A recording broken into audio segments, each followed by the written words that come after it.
Hello and good morning दोस्तों। तो आज की न्यूज स्टार्ट करते हैं। हाल ही में किसे प्रतिष्ठित जॉन डार्क पुरस्कार के लिए चुना गया है? आइए अब ऑप्शन देखते हैं। ए ऑप्शन है नरेंद्र कुमार यादव, बी ऑप्शन है पारुल भारद्वाज, सी ऑप्शन है राजीव सिंघल और डी ऑप्शन है डॉक्टर गगनदीप कांग। तो ऑप्शन आपका सही है इसमें आपका डी। अब आगे देख लेते हैं। डॉक्टर गगनदीप कांग को वैश्विक स्वास्थ्य में प्रतिष्ठित जॉन डर्क पुरस्कार के लिए चुना गया है। अगला पॉइंट देखते हैं। वह bill and Melinda Gates foundation में वैश्विक स्वास्थ्य निदेशक हैं। यह सर्वाधिक मान्यता प्राप्त वैश्विक स्वास्थ्य पुरस्कार है। अगला पॉइंट देखते हैं। कनाडा में गेर्डनर फाउंडेशन वैश्विक स्वास्थ्य में जॉन डर्क पुरस्कार प्रदान करता है। अब अगला पॉइंट देखते हैं। यह पुरस्कार पाने वाली पहली भारतीय महिला है।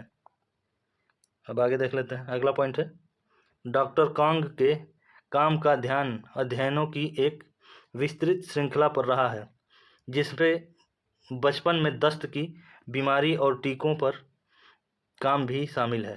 अगला पॉइंट अब देखते हैं। वह रॉयल सोसाइटी की फेलो चुनी जाने वाली पहली भारतीय महिला भी बनी।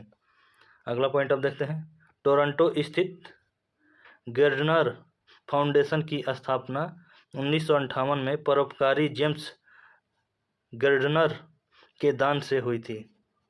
अब अगला पॉइंट देखते हैं। यह पुरस्कार बायोमेडिकल विज्ञान में विश्व स्तर पर महत्वपूर्ण अनुसंधान के लिए कनाडा का सबसे प्रतिष्ठित पुरस्कार बन गया है।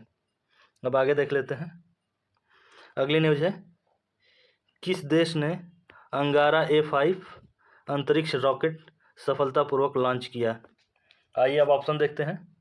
ए ऑप्शन है भारत, बी ऑप्शन है अमेरिका, सी ऑप्शन है चीन, सी ऑप्शन है रूस और डी ऑप्शन है चीन। तो ऑप्शन सही है इसमें आपका सी, रूस। अब आगे देख लेते हैं। रूस ने सुदूर पूर्व में वोस्तोचन कोस्मोड्रोम से अपने अंगारा A5 अंतरिक्ष रॉकेट का सफलतापूर्वक परीक्षण किया। अगला पॉइंट देखते हैं। यह परीक्षण तकनीकी असफलताओं की एक श्रृंखला के बाद हुआ है, जिसके कारण पिछले 2 प्रयास रद्द हो गए थे। अब अगला पॉइंट देखते हैं। अंगारा A5 अंतरिक्ष रॉकेट को भारी पेलोड को पृथ्वी की निचली कक्षा में ले जाने के लिए डिजाइन किया गया है।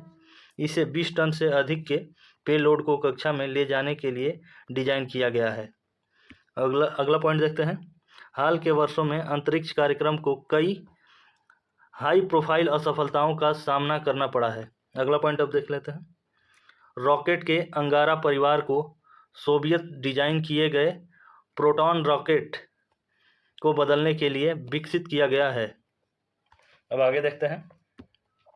अगली न्यूज है किसे नेशनल हाउसिंग बैंक NHB के नए प्रबंध निदेशक MD नियुक्त किया गया?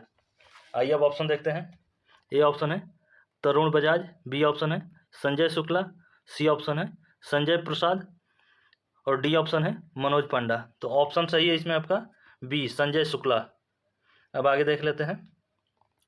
सेंट्रम हाउसिंग फाइनेंस के संजय शुक्ला को नेशनल हाउसिंग बैंक NHB का प्रबंध निदेशक MD नियुक्त किया गया। अगला पॉइंट अब देखते हैं। वित्तीय सेवा संस्थान ब्यूरो ने पद के लिए 16 उम्मीदवारों की जांच की थी। अगला पॉइंट देखते हैं। बांड जारी करके पूंजी जुटाने की NHB की योजना की पृष्ठभूमि में यह नियुक्ति महत्वपूर्ण है। अब अगला पॉइंट देखते हैं। इसमें NHB 3 साल की अद्वितीय परिपक्वता अवधि वाले बांड के माध्यम से 3000 करोड़ रुपए जुटाने की योजना बना रहा है। अगला पॉइंट अब देखते हैं। वित्तीय सेवा संस्थान ब्यूरो FSBI ने सिडबी के अध्यक्ष के रूप में IFCI के प्रबंध निदेशक मनोज मित्तल के नाम की भी सिफारिश की है। अब आगे देखते हैं। अगली न्यूज है बांग्ला नव वर्ष पहला बैसाख कहाँ मनाया जाता है? आइए अब ऑप्शंस देखते हैं। ए ऑप्शन है बांग्लादेश, बी ऑप्शन है भारत, सी ऑप्शन है भूटान और डी ऑप्शन है म्यांमार। तो ऑप्शन सही है इसमें आपका ए, बांग्लादेश। अब आगे देख लेते हैं। बांग्लादेश में बांग्ला नव वर्ष पहला बैसाखी पारंपरिक उत्साह और उमंग के साथ मनाया गया। अगला पॉइंट देखते हैं। दिन की शुरुआत सांस्कृतिक समूह छाया नौत द्वारा बटमूल में एक भव्य प्रदर्शन के साथ शुरू हुई। अगला पॉइंट देखते हैं। बांग्ला नव वर्ष उत्साह की शुरुआत वर्ष 1967 में हुई थी। यह बंगाली लोगों की समावेशी और आनंदमय संस्कृति का प्रतीक है। अब आगे देखते हैं। अगला पॉइंट है रमाना पार्क, सोहरावर्दी उद्यान, ढाका विश्वविद्यालय, हाथिर झील, रविंद्र सरोवर सहित ढाका में बैसाख उत्सव का आयोजन किया गया।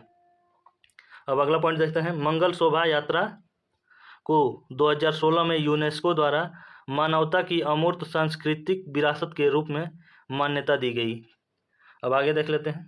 अगली न्यूज है एशिया कुश्ती चैंपियनशिप 2024 में भारत के किस खिलाड़ी को रजत पदक दिया गया या जीता। अब देखते हैं ऑप्शंस। ए ऑप्शन है अमन शेरावत, बी ऑप्शन है आकाश दहिया, सी ऑप्शन है अभिमन्यु और डी ऑप्शन है उदित। तो ऑप्शन सही है इसमें आपका डी उदित। अब आगे देख लेते हैं इसके बारे में। 11 अप्रैल को भारत के 19 वर्षीय उदित ने किर्गिस्तान के बिश्केक में एशियाई कुश्ती चैंपियनशिप 2024 में पुरुषों के 57 किलोग्राम वर्ग में रजत पदक जीता। अगला पॉइंट देखते हैं। प्रतियोगिता के शुरुआती दिन अभिमन्यु पुरुष 70 किलोग्राम और विक्की पुरुष 97 किलोग्राम ने भी अपने अपने भार वर्ग में कांस्य पदक जीते, जिससे भारत की पदक संख्या 3 हो गई। अब अगला पॉइंट देखते हैं। 14 अप्रैल को अंजू और हर्षिता ने 2 रजत पदक भी जीते। अंजू ने महिलाओं की 53 किलोग्राम भार वर्ग में रजत पदक जीता, जबकि हर्षिता ने महिलाओं की 72 किलोग्राम भार वर्ग में रजत पदक जीता। अब अगला पॉइंट देखते हैं। इसके साथ मनीषा और अंतिम ने भी महिलाओं के 62 किलोग्राम और 65 किलोग्राम भार वर्ग में क्रमशः कांस्य पदक जीते। अब आगे देख लेते हैं। अगला पॉइंट है 14 अप्रैल तक एशियाई कुश्ती चैंपियनशिप 2024 में भारत की कुल पदक संख्या 9 है, जिसमें 4 रजत और 5 कांस्य पदक शामिल है। अब अगला पॉइंट देखते हैं। 2024 एशियाई कुश्ती चैंपियनशिप का 20वां संस्करण 11 से 16 अप्रैल तक किर्गिस्तान के बिश्केक में आयोजित किया जा रहा था या है। अब आगे देख लेते हैं। अगली न्यूज है भारत के किस हवाई अड्डे को 2023 के लिए दुनिया के शीर्ष 10 सबसे व्यस्त हवाई अड्डों में शामिल किया गया है। आइए अब ऑप्शन देखते हैं। ए ऑप्शन है छत्रपति शिवाजी अंतर्राष्ट्रीय हवाई अड्डा मुंबई, बी ऑप्शन है लाल बहादुर शास्त्री अंतर्राष्ट्रीय हवाई अड्डा बनारस, सी ऑप्शन है इंदिरा गांधी अंतर्राष्ट्रीय हवाई अड्डा दिल्ली और डी ऑप्शन है नेताजी सुभाष चंद्र बोस अंतर्राष्ट्रीय हवाई अड्डा कोलकाता। तो ऑप्शन सही है इसमें आपका सी इंदिरा गांधी अंतर्राष्ट्रीय हवाई अड्डा दिल्ली। अब आगे देख लेते हैं। दुनिया के शीर्ष 10 सबसे व्यस्त हवाई अड्डों की सूची में दिल्ली का इंदिरा गांधी अंतर्राष्ट्रीय हवाई अड्डा 10वें स्थान पर है। अगला पॉइंट देखते हैं। हर्ट्सफील्ड जैक्सन अटलांटा अंतर्राष्ट्रीय हवाई अड्डा इस सूची में सबसे ऊपर है। दुबई और डलास हवाई अड्डे क्रमशः दूसरे और तीसरे स्थान पर हैं।